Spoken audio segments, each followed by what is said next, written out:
ಎಲ್ರಿಗೂ ನಮಸ್ಕಾರ. Welcome to Sandhya Shetty's kitchen. ಇವತ್ತಿನ ವಿಡಿಯೋದಲ್ಲಿ ಚಿಕನ್ ಲಿವರನ್ನು ಯೂಸ್ ಮಾಡಿಬಿಟ್ಟು ತುಂಬಾ ರುಚಿಕರವಾದಂಥ ಸುಕ್ಕನ ರೆಡಿ ಮಾಡ್ತಾ ಇದ್ದೀನಿ.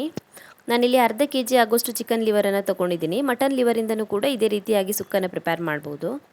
ಮೊದಲಿಗೆ ಮಸಾಲೆನ ರೆಡಿ ಮಾಡ್ಕೊಳ್ಳೋಣ. ಮಸಾಲೆ ಫ್ರೈ ಮಾಡ್ಕೊಳ್ಳೋದಕ್ಕೆ ನಾನಿಲ್ಲಿ ಒಂದು ಬಾಣಲಿನ ಕಾಯಿಸ್ಬಿಟ್ಟು ಅದಕ್ಕೆ ಅರ್ಧ ಚಮಚ ತೆಂಗಿನ ಎಣ್ಣೆನ ಸೇರಿಸ್ಕೊಂಡಿದ್ದೀನಿ. ಎಣ್ಣೆ ಕಾದ ನಂತರ ಅದಕ್ಕೆ 8 ಬ್ಯಾಡಗಿ ಮೆಣಸಿನ್ಕಾಯಿನ ಸೇರಿಸ್ಬಿಟ್ಟು ಚೆನ್ನಾಗಿ ಫ್ರೈ ಮಾಡ್ಕೊಳ್ಬೇಕು.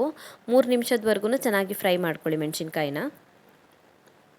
ಮೆಣಸಿನ್ಕಾಯಿ ಚೆನ್ನಾಗಿ ಫ್ರೈ ಆಗಿದೆ, ರಿಮೂವ್ ಮಾಡಿ ಇಟ್ಕೊಳ್ಳಿ ಪಾತ್ರೆಯಿಂದ. ಇವಾಗ ಅದೇ ಪಾತ್ರೆಗೆ 1.5 ಚಮಚ ಆಗುವಷ್ಟು ಧನಿಯಾ ಕಾಳನ್ನು ಸೇರಿಸ್ಕೊಳ್ಬೇಕು. 3/4 ಚಮಚ ಆಗುವಷ್ಟು ಜೀರಿಗೆ, ಹಾಗೆಯೇ 3/4 ಚಮಚ ಆಗುವಷ್ಟು ಕಾಳು ಮೆಣಸನ್ನು ಸೇರಿಸ್ಕೊಳ್ಳಿ, ಬ್ಲ್ಯಾಕ್ ಪೆಪ್ಪರ್ನ. ಹಾಗೆಯೇ ಒಂದು 3 ಚಿಟಿಕೆ ಆಗುವಷ್ಟು ಮೆಂತ್ಯ ಕಾಳನ್ನು ಸೇರಿಸ್ಕೊಳ್ತಾ ಇದ್ದೀನಿ. ಮತ್ತು ಎಣ್ಣೆ ಸೇರಿಸೋದು ಬೇಡ, ಬಾಣಲೆಯಲ್ಲಿ ಉಳಿದಿರುವಂಥ ಎಣ್ಣೆನೇ ಸಾಕಾಗುತ್ತೆ. ಇವಾಗ ಇದನ್ನ ಒಂದು 2 ನಿಮಿಷದವರೆಗೂ ಫ್ರೈ ಮಾಡ್ಕೊಳ್ಳಿ ಮೀಡಿಯಮ್ ಫ್ಲೇಮಲ್ಲಿ.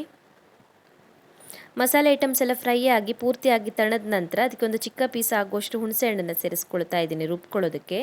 ಹಾಗೆಯೇ 1/4 ಚಮಚ ಆಗುವಷ್ಟು ಅರಿಶಿನ ಪುಡಿನ ಸೇರಿಸ್ಕೊಳ್ಳಿ. ಅರ್ಧ ಚಮಚ ಆಗುವಷ್ಟು ಶುಂಠಿ ಬೆಳ್ಳುಳ್ಳಿ ಪೇಸ್ಟನ್ನು ಸೇರಿಸ್ಕೊಳ್ಬೇಕು. ನೈಸಾಗಿ ರುಬ್ಕೊಳ್ಬೇಕು. ಇದನ್ನು ಒಂದು ಅರ್ಧ ಗ್ಲಾಸ್ ಆಗುವಷ್ಟು ನೀರನ್ನು ಸೇರಿಸ್ಬಿಟ್ಟು ನೈಸಾಗಿ ರುಬ್ಕೊಳ್ಬೇಕು. ನಾನು ಮಸಾಲೆನ ರುಬ್ಬಿ ತೊಗೊಂಡು ಬಂದಿದ್ದೀನಿ. ಇವಾಗ ಲಿವರ್ ಸುಕ್ಕನ್ನು ಪ್ರಿಪೇರ್ ಮಾಡ್ಕೊಳ್ಳೋಣ. ಮೊದಲಿಗೆ ಒಂದು ಪಾತ್ರೆನ ಕಾಯಿಸ್ಬಿಟ್ಟು ಅದಕ್ಕೆ ಒಂದು 5ರಿಂದ 6 ಚಮಚ ಆಗುವಷ್ಟು ತೆಂಗಿನ ಎಣ್ಣೆನ ಸೇರಿಸ್ಕೊಳ್ಬೇಕು. ಎಣ್ಣೆ ಕಾದ ನಂತರ ಅದಕ್ಕೊಂದು ಸ್ವಲ್ಪ ಕರಿಬೇವಿನ ಎಲೆಗಳನ್ನು ಸೇರಿಸ್ಕೊಳ್ಳಿ. ಹಾಗೆಯೇ 2 ಚೆನ್ನಾಗಿ ಹೆಚ್ಚಿರುವಂಥ ಈರುಳ್ಳಿನ ಸೇರಿಸ್ಬಿಟ್ಟು ಚೆನ್ನಾಗಿ ಫ್ರೈ ಮಾಡ್ಕೊಳ್ಬೇಕು. 1 ನಿಮಿಷದವರೆಗೂ ಫ್ರೈ ಮಾಡ್ಕೊಳ್ಳಿ ಈರುಳ್ಳಿನ.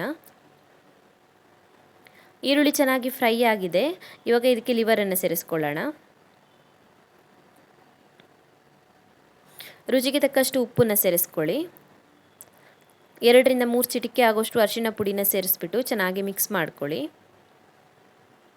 ಈಗ ಮುಚ್ಚಳನ ಮುಚ್ಚಿಬಿಟ್ಟು ಲಿವರನ್ನು ಬೇಯಿಸ್ಕೊಳ್ಬೇಕು ಚೆನ್ನಾಗಿ. ಒಂದು 10 ನಿಮಿಷದವರೆಗೂ ಮುಚ್ಚಳನ ಮುಚ್ಚಿಬಿಟ್ಟು ಬೇಯಿಸ್ಕೊಳ್ಬೇಕು ಲಿವರನ್ನು. 10 ನಿಮಿಷ ಮುಚ್ಚಳನ ಮುಚ್ಚಿಬಿಟ್ಟು ಬೇಯಿಸ್ಕೊಂಡಿದ್ದೀನಿ. ಲಿವರ್ ಚೆನ್ನಾಗಿ ಬೆಂದಿದೆ. ಮುಚ್ಚಳನ ಮುಚ್ಚಿ ಬೇಯಿಸಿರೋದ್ರಿಂದ ಒಂದು 10 ನಿಮಿಷ ಬೇಯಿಸಿದ್ರೆ ಸಾಕಾಗುತ್ತೆ.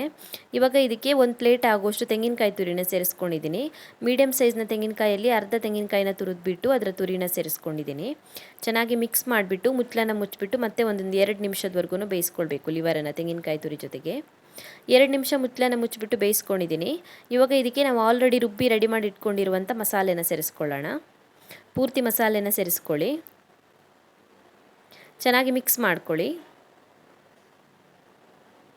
ಚೆನ್ನಾಗಿ ಮಿಕ್ಸ್ ಮಾಡ್ಕೊಂಡ ನಂತರ ಇದಕ್ಕೊಂದು ಅರ್ಧ ಗ್ಲಾಸ್ ಆಗುವಷ್ಟು ನೀರನ್ನು ಸೇರಿಸ್ಕೊಳ್ತಾ ಇದ್ದೀನಿ. ಹಾಗೆಯೇ ರುಚಿಗೆ ತಕ್ಕಷ್ಟು ಉಪ್ಪನ್ನು ಸೇರಿಸ್ಕೊಳ್ಳಿ. ಮತ್ತೆ ಚೆನ್ನಾಗಿ ಮಿಕ್ಸ್ ಮಾಡ್ಕೊಳ್ಳಿ. ಸುಕ್ಕ ಪೂರ್ತಿಯಾಗಿ ರೆಡಿ ಆಗುವಷ್ಟರಲ್ಲಿ ನೀರೆಲ್ಲ ಇಂಗಿಬಿಟ್ಟು ಹದ ಕರೆಕ್ಟಾಗಿ ಬರುತ್ತೆ. ಇವಾಗ ಮುಚ್ಚಳನ ಮುಚ್ಚಿಬಿಟ್ಟು ಮತ್ತೆ 10 ನಿಮಿಷದವರೆಗೂ ಬೇಯಿಸ್ಕೊಳ್ಳೋಣ. ನೀರೆಲ್ಲ ಪೂರ್ತಿಯಾಗಿ ಇಂಗಬೇಕು. ಒಂದು 10 ನಿಮಿಷ ಬೇಯಿಸ್ಕೊಂಡ್ರೆ ಸಾಕಾಗುತ್ತೆ. 10 ನಿಮಿಷ ಬೇಯಿಸ್ಕೊಂಡಿದ್ದೀನಿ. ಸುಕ್ಕ ರೆಡಿಯಾಗಿದೆ. ಇವಾಗ ಒಂದು ಸಲ ಚೆನ್ನಾಗಿ ಮಿಕ್ಸ್ ಮಾಡ್ಕೊಳ್ಳಿ. ನೀವು ನೋಡ್ತಿರ್ಬೋದು ನೀರೆಲ್ಲ ಇಂಗಿಬಿಟ್ಟು ನಾವು ಹಾಕಿರುವಂಥ ಎಣ್ಣೆ ಹೊರಗಡೆ ಬರ್ತಾ ಇದೆ. ಇಲ್ಲಿವರೆಗೂ ಬೇಯಿಸ್ಕೊಳ್ಬೇಕು. ಪೂರ್ತಿ ಜಾಸ್ತಿ ಡ್ರೈ ಆಗಬಾರ್ದು, ಈ ರೀತಿಯಾಗಿರಬೇಕು ಹದ. ಕೊನೆಯದಾಗಿ ಇದಕ್ಕೆ ಚೆನ್ನಾಗಿ ಹೆಚ್ಚಿರುವಂಥ ಕೊತ್ತಂಬರಿ ಸೊಪ್ಪನ್ನು ಸೇರಿಸ್ಕೊಳ್ತಾ ಇದ್ದೀನಿ. ಒಂದು 1/4 ಕಪ್ ಆಗುವಷ್ಟು ಕೊತ್ತಂಬರಿ ಸೊಪ್ಪನ್ನು ಚೆನ್ನಾಗಿ ಹೆಚ್ಚಿಬಿಟ್ಟು ಸೇರಿಸ್ಕೊಂಡಿದ್ದೀನಿ. ಮಿಕ್ಸ್ ಮಾಡ್ಕೊಳ್ಳಿ ಚೆನ್ನಾಗಿ. ಸ್ಟವ್ ಆಫ್ ಮಾಡ್ಕೊಳ್ಬೋದು. ರೆಡಿಯಾಗಿದೆ ಇದು ಸರ್ವ್ ಮಾಡೋದಕ್ಕೆ. ತುಂಬಾ ರುಚಿಯಾಗಿ ಬರುತ್ತೆ. ದೋಸೆ, ಇಡ್ಲಿ, ಚಪಾತಿ, ರೈಸ್ ಎಲ್ಲದಕ್ಕೂ ಚೆನ್ನಾಗಿರುತ್ತೆ. ಟ್ರೈ ಮಾಡಿ ನೀವು ಕೂಡ. Thank you for watching my video. ನಿಮಗೆ ಈ ವಿಡಿಯೋ ಇಷ್ಟವಾಗಿದ್ದರೆ ವಿಡಿಯೋಗೊಂದು ಲೈಕ್ ಕೊಡಿ. ಹಾಗೆಯೇ ಕಮೆಂಟಲ್ಲಿ ತಿಳಿಸಿ ಹೇಗಿದೆ ಅಂತ. ನೀವು ನನ್ನ ಚಾನಲ್ಗೆ ಇನ್ನೂ ಸಬ್ಸ್ಕ್ರೈಬ್ ಮಾಡಿಲ್ಲ ಅಂದರೆ ಇವಾಗಲೇ ಸಬ್ಸ್ಕ್ರೈಬ್ ಮಾಡ್ಕೊಳ್ಳೋದನ್ನು ಮರಿಬೇಡಿ.